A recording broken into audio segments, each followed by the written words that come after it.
Hello everyone, welcome back smart study hub. आज हम करेंगे हिंदी पेडागोजी का लेक्चर पद्य शिक्षण क्या होता है।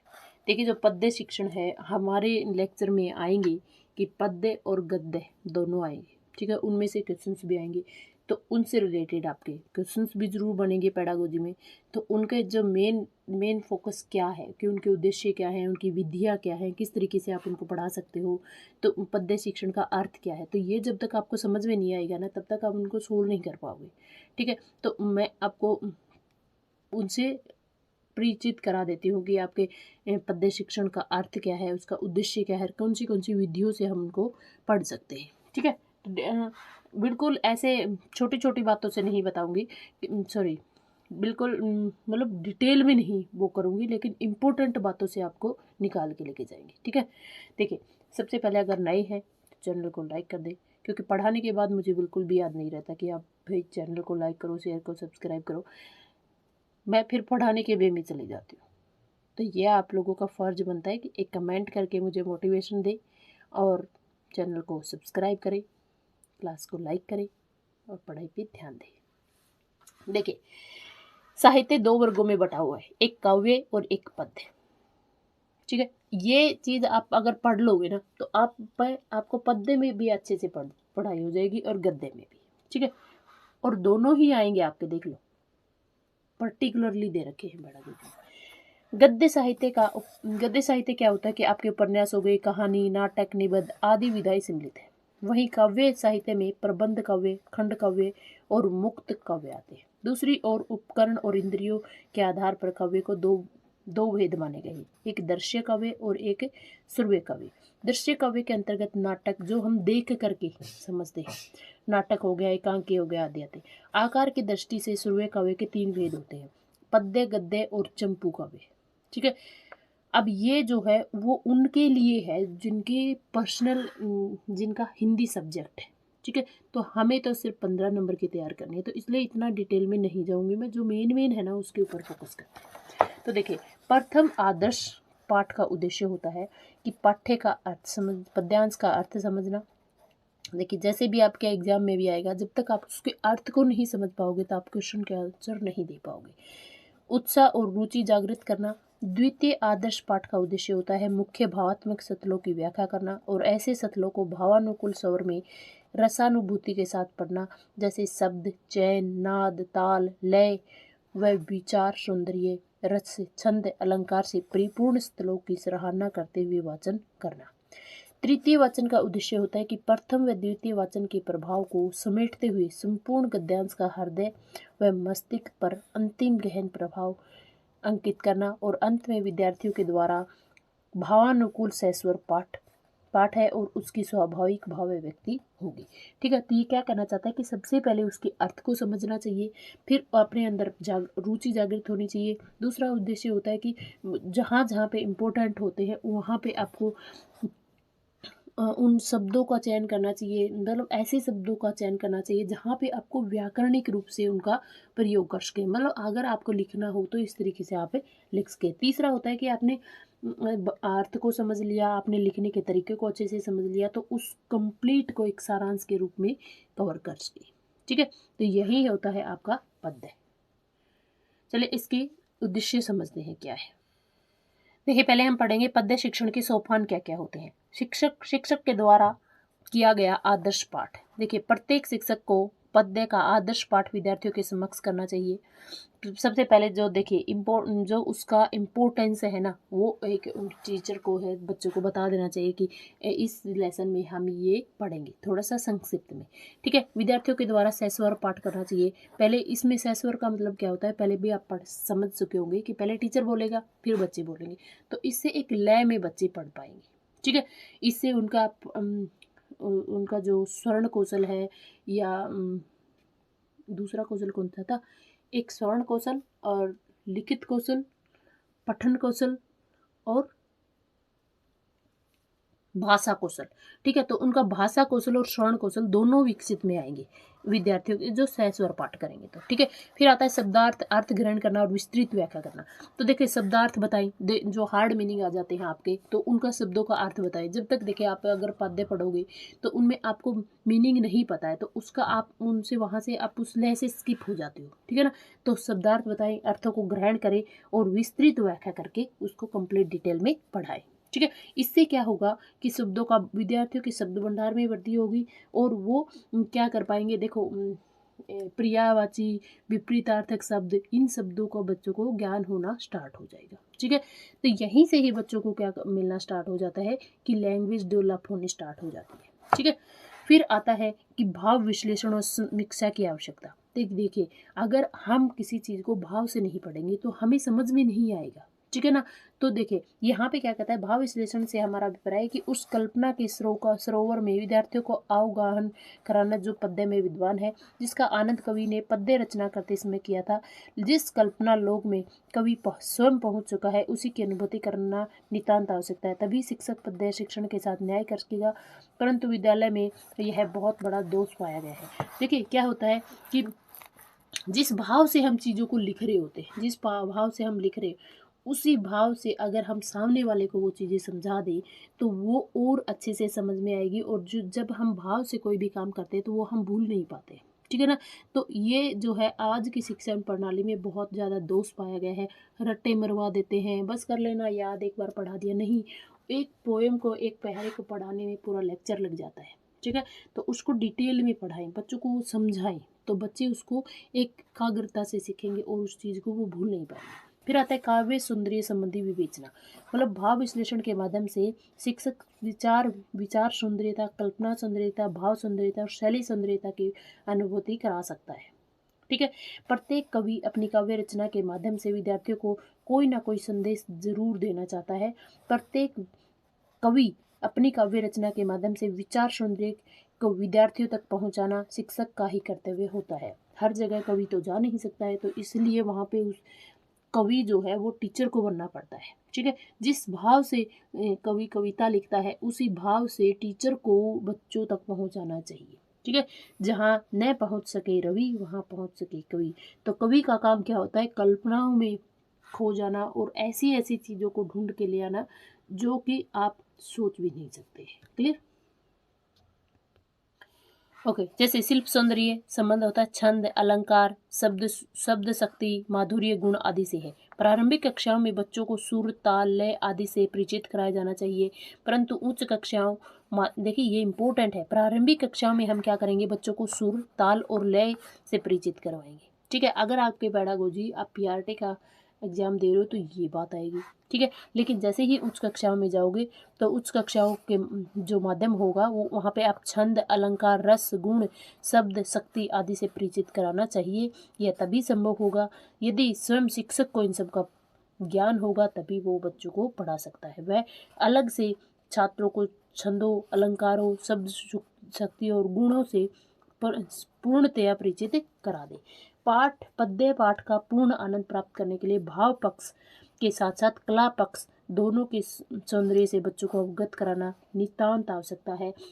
अन्यथा वे पद्य पाठ को समुचित आनंद नहीं उठा पाएंगे और जब वो नहीं समझ पाएंगे तो उनको कवर नहीं होगा। क्लियर? अतः हम कह सकते हैं कि पद्य अथवा कविता एक कला है। पद्य शिक्षण द्वारा शिक्षक विद्यार्थियों को इस योग्य बनाता है कि वे कवि की अनुभूतियों के साथ तादात्म्यता स्थापित कर सके। देखिए ये जो मीनिंग है इसका मुझे मीनिंग बताना कि इसका मतलब क्या है। तादात्म्य, देखिए मैं हिंदी की टीचर नहीं हूँ, मुझे हिंदी बिल्कुल भी नहीं आती है, लेकिन मैं आपको पेडागोजी समझा सकती हूँ। मुझे पेडागोजी आती है, बच्चों को किस तरीके से डील करना आता है। देखिए जो टीचर पढ़ा लेता है, मुझे पढ़ाने का एक्सपीरियंस मोर देन 10 ईयर है, तो जो बच्चों को हैंडल कर लेता है तो उन्हें समझ में आ जाता है कि हम बच्चों को किस तरीके से कवर करें। और पेडागोजी क्या है, यही तो है पेडागोजी, बच्चों को किस तरीके से समझाएं, किस तरीके से बच्चों को हैंडल करना है, उन तक अपने ज्ञान को किस तरीके से पढ़ाना है, ठीक है। ये है पेडागोजी। पेडागोजी में आपको देखिए मैं आपको हिंदी पेडागोजी पढ़ा रही हूँ, इसका मतलब क्या है, मैं आपको पढ़ा रही हूँ कि बच्चों को किस तरीके से पढ़ाना है, क्लास के माहौल को किस तरीके से रखना है, बच्चों को आप किस तरीके से अच्छा शिक्षण दे सकते हैं, ये है पेडागोजी। तो इसलिए अगर एक दो शब्द इधर उधर हो जाए, स्किप हो जाए बोलने में, मुझे हिंदी लिखने में और शुद्ध बोलने में दिक्कत आती है। तो ये नहीं सोच रहा है कि मैं सिर्फ आप लोगों की हेल्प कर रही हूँ ताकि आपको पेडागोजी समझ में आ जाए। ठीक है, साइकोलॉजी और पेडागोजी मेरी अच्छी है ये मैं कह सकती हूँ, लेकिन हिंदी मेरी अच्छी है ये नहीं कह सकती। ओके हम किसी भावपूर्ण कविता को समझ नहीं सकते जब तक कि उसमें निहित भावों की अनुभूति हमें न हो।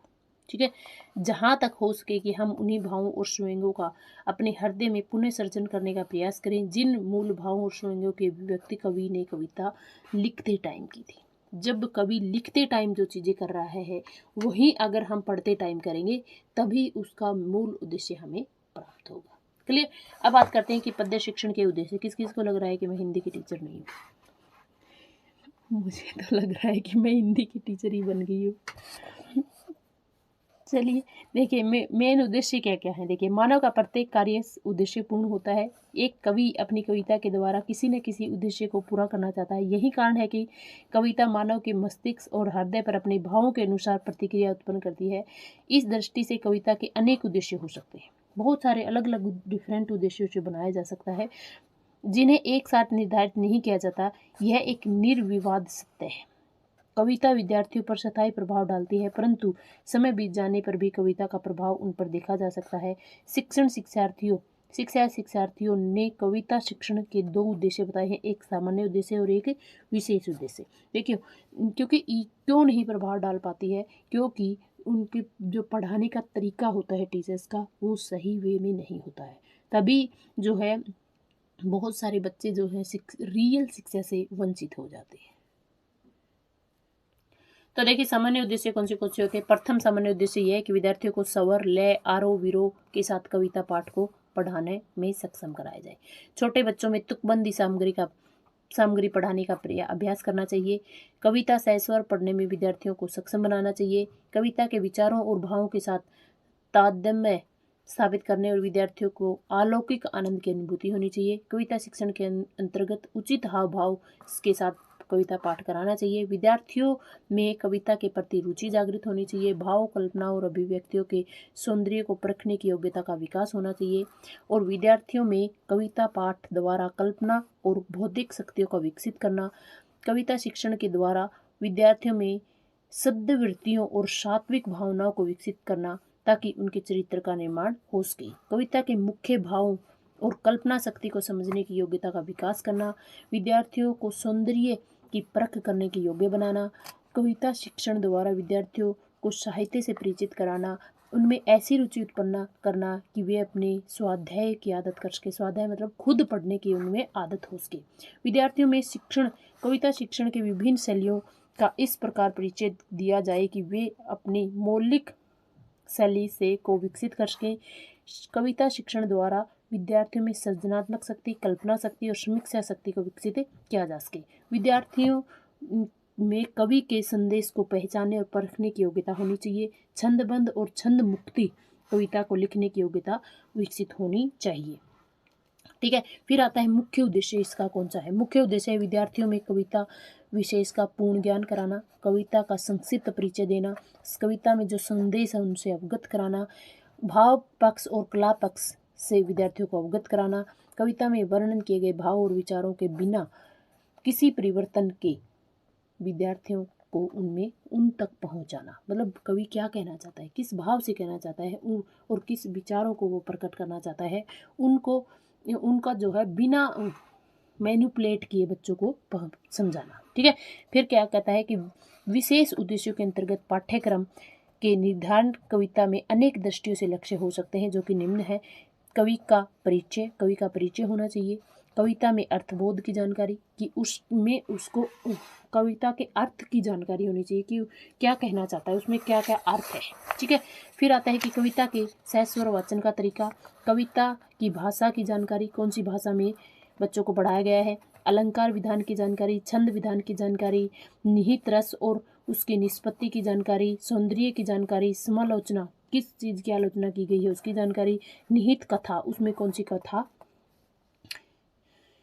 का यूज किया गया है, कौन सी कहानी है, ठीक है, कहानी के माध्यम से ही, मतलब कौन सी कविता, मतलब कवि तो एक लाइन में पता नहीं क्या क्या गुण रख के मतलब क्या क्या बता सकता है, उन सभी का परिचय कराना शिक्षक का ही फर्ज है। काव्य कौशल की दृष्टि से कविता शिक्षण का लक्ष्य क्या है? इस दृष्टि से काव्य कौशल के अनेक लक्ष्य हो सकते हैं। भाव के अनुसार कविता के स्वर, लय, आरोह, सारे के सारे उद्देश्य मैंने आपको बता दिए हैं। समान भाव से कविता खोजने में, मतलब किस भाव से कंठस्थ याद करना चाहिए, सार्वजनिक रूप से कविता को पढ़ने में कुशलता विकसित करनी चाहिए, बच्चे बोल सकें, लिख सकें, अलंकार छंदों का प्रयोग कर सकें, अर्थ को समझ सकें, तो ये सब क्या है उसका उद्देश्य है, ठीक है। महत्व क्या है कि बच्चों को क्यों पढ़ाना चाहिए कविता को। कवि अपनी कविता द्वारा पाठकों के हृदय को न केवल झकझोर देता है बल्कि उनमें रस मगन करके आनंद की अनुभूति भी प्रदान करता है। एक अच्छी कविता को पढ़कर पाठक का मन आध्यात्मिक लोक में विचरण करने लग जाता है और मानव के हृदय पर कविता का स्पष्ट प्रभाव होता है। उसे पढ़कर या सुनकर मानव अपने व्यक्तिगत सुख दुख को भूल जाता है और संसार में ऐसे अनेक उदाहरण हैं जो यह सिद्ध करते हैं कि कविता श्रोताओं को मंत्रमुग्ध करती है, उसमें देश प्रेम की भावना अधिक उत्पन्न करती है। हिंदी भाषा की शिक्षा प्रदान करते समय विद्यार्थियों को साहित्य की सभी विधाओं का अध्ययन कराया जाता है, लेकिन कविता का अध्ययन विशेष महत्व रखता है। कविता विद्यार्थियों को मानव जीवन के विभिन्न पहलुओं से परिचित कराती है और समाज की विभिन्न समस्याओं को विवेचन करती है, उनके समाधान प्रस्तुत करती है। कविता ही जीवन दर्शन, धर्म, संस्कृति आदि से परिचित कराकर व्यक्ति को अपने राष्ट्र और समाज से जोड़ती है। कविता विद्यार्थियों में केवल रसानुभूति को ही उत्पन्न नहीं करती है बल्कि विद्यार्थियों की सात्विक भावना को भी जागृत करती है, उन्हें मानवतावाद का संदेश देती है। कविता अपनी कल्पना के प्रयोग के द्वारा सृष्टि के प्रत्येक कोने को झाँक कर वह समाज के कल्याण की भावना को लेकर कविता की रचना करता है। इसलिए यह उचित कहा है, जहाँ न पहुँच सके रवि वहाँ पहुँच सके कवि। क्लियर। एक उदाहरण है सुमित्रा नंदन पंत का, वियोगी होगा पहला कवि, आह जो उपजा होगा मान, उमड़ कर आंखों में से चुपचाप, वही होगी कविता अनजान। क्लियर। अब इसका भाव आप पढ़ लेना, समझ लेना। मैंने आज आपको कविता गद्य के कि आप काव्य कौशल में किस तरीके से कविता के शिक्षण का लक्ष्य होना चाहिए, उसका महत्व क्या होना चाहिए, उसके उद्देश्य क्या होना चाहिए, मैंने कंप्लीट डिटेल में बता दिया है। अब कविता को किस विधियों से हम पढ़ेंगे ये हम नेक्स्ट लेक्चर में मैं आपको बताऊंगी। मिलते हैं जल्दी ही, तब तक के लिए जय हिंद, जय भारत।